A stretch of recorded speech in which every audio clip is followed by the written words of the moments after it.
আমার কাছে 1000 টিয়া পাইতো, কয় তাহলে দিয়ে দাও। এখন কান কি হয়ে গেছে, ভালো হয়ে গেছে। মানে মানুষ মাল সহজে ছাড়তে চায় না, এটা মানুষের স্বভাব। মালের প্রতি খুব আকর্ষণ।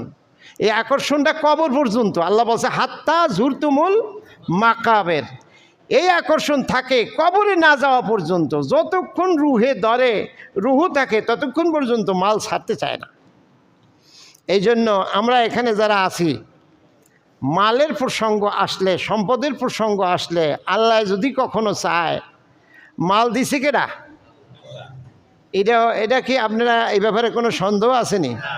তাহলে দি চুপ থাকেন কেউ। মাল কেডা দিছে? একটু জোরে কন তো, কেডা দিছে? একজনও বাকি আছেন বলেন নাই, তাহলে মালের শুকরিয়া আদায় হবে না। মাল দিছে কেডা?